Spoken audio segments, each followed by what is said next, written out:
You've been telling yourself you need a gym membership to change your body. You need equipment, more time, more money, more space. But what if I told you that's exactly what's keeping you stuck? Because the truth is, most people don't fail because they don't have access. They fail because they never start. So here's the challenge. 30 days, no equipment, just your body, and a plan that actually works. And before you scroll, thinking this is just another push-up transformation, a study already proved this works. Strength up, fat down, posture improved. This isn't a theory. It's already working for people who stopped waiting and started moving. The only question is, will you actually do it? Here's the part most people underestimate. The first week isn't about burning fat. It's about rewiring your nervous system.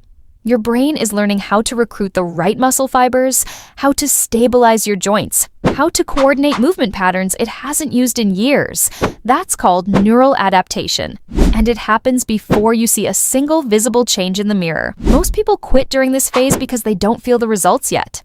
That's the mistake. That first week of soreness, awkwardness, and frustration, that's your body building the foundation everything else sits on. Don't skip it, don't rush it, just show up. The routine itself follows a simple structure. You train 4 days a week, you rest 3. On training days, you rotate between upper body focus, lower body focus, and full body circuits. Why does this matter? Because muscles don't grow during the workout. They grow during recovery. If you train the same muscles every day without rest, you're tearing them down faster than they can rebuild. Research is clear on this. Beginners who take at least 1 to 2 rest days per week see significantly better strength gains than those who train every single day. Structure isn't laziness, it's strategy.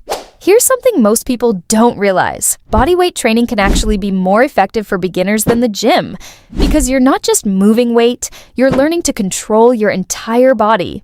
Every push-up, every squat, every plank forces multiple muscle groups to work together. That means more muscle activation per movement, more coordination, and faster overall progress in the beginning. In the gym, it's easy to isolate muscles and go through the motions. Here, you can't cheat. Your body has to adapt as a whole system. And that's exactly why beginners often see faster visible changes with this style of training. Let's break down the actual exercises. Push-ups are your primary upper body tool. They hit your chest, triceps, front deltoids, and core simultaneously. Think of them as a moving plank. If standard push-ups feel too easy, elevate your feet.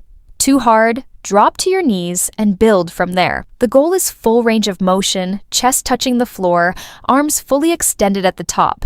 Studies show that working through a complete range of motion without added weight produces muscle growth comparable to high-load training. You don't need heavier, you need deeper. Next comes the squat. Feet hip-width apart, chest up, lower until your thighs are parallel to the ground. This one movement hits your quads, hamstrings, glutes, and calves. Do it slowly on the way down, 2 to 3 seconds. That tensio is where the growth happens. Planks, hollow body holds, and knee raises handle your core. And here's what most people get wrong. Your core isn't just your abs. It's everything from your ribs to your hips. Weak core means bad form everywhere. Your push-ups collapse. Your squats turn into a lower back problem. That's why core training isn't optional. It's what makes everything else work. Aim for a 2-minute plank hold each session. Add knee raises if you can, hanging or lying. Build that stability first. The definition comes later. But the real reason this works isn't the exercises. It's what happens in week 2. Week 2 is where it starts to shift. You've survived the soreness. Your form is cleaner. Your body knows what's coming. Now you add volume. More reps, slightly longer sets, shorter rest periods. This is progressive overload without adding weight. And it works. Research comparing low-load bodyweight movements to high-load gym training found similar muscle gains as long as you push sets close to failure. That means the last 2 or 3 reps should feel genuinely hard. Not painful, but challenging. If you finish a set and feel like you had 10 reps left in the tank, you didn't do enough. Stop leaving so much behind. That gap between comfortable and hard is where your body changes. But careful. This is also where most people mess it up. Mistake number 1, they don't push close enough to failure. If your sets feel easy, nothing changes. Your body only adapts when it's forced to.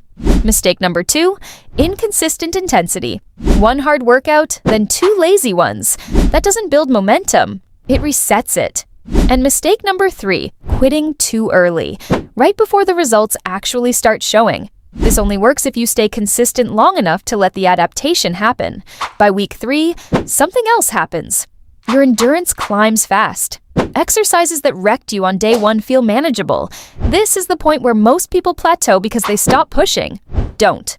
Add a 5th exercise to your circuit. Cut your rest periods from 60 seconds down to 45. Add a 2nd round to sessions that previously felt like one was enough.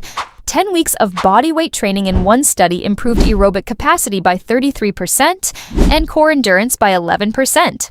That doesn't happen by keeping the same routine on loop. It happens by continuously raising the bar just slightly above where you currently are. Here's what a full-body circuit actually looks like in practice. Push-ups for 45 seconds, rest 20 seconds, bodyweight squats for 45 seconds, rest 20 seconds, plank hold for 60 seconds, rest 20 seconds, alternating reverse lunges for 45 seconds, rest 20 seconds, mountain climbers for 30 seconds, rest 60 seconds. That's 1 round. 3 rounds total. You're done in under 25 minutes. The circuit format is critical because it keeps your heart rate elevated the entire time. No long breaks, no sitting on a bench scrolling. You move from exercise to exercise, and that continuous demand on your cardiovascular system turns the whole session into a fat-burning, muscle-building combination that steady-state cardio simply can't replicate. Nutrition isn't optional here. You can do every session perfectly and still get slow results if what you eat doesn't support the work. If your goal is fat loss, cut 300 to 500 calories from your daily intake. If you want to build more muscle, add 300 to 500 above maintenance. Either way, protein is non-negotiable. Aim for at least 30 grams per meal. Of all macronutrients, protein demands the most metabolic energy during digestion, causing your body to burn additional calories processing it. It also suppresses hunger hormones and supports muscle repair overnight. Research demonstrated that boosting protein's share of daily calories from 15% up to 30% helped subjects shed 11 pounds in 12 weeks with no other modifications. That's just from eating more of what your body already needs.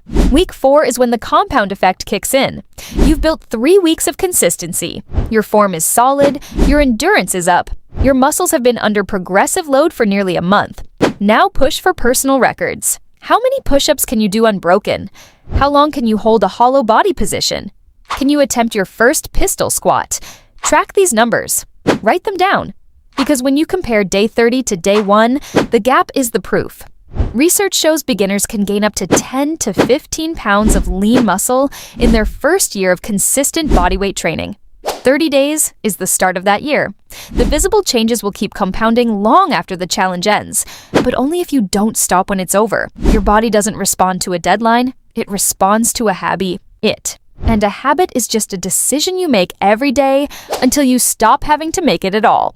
Now, let's set expectations properly.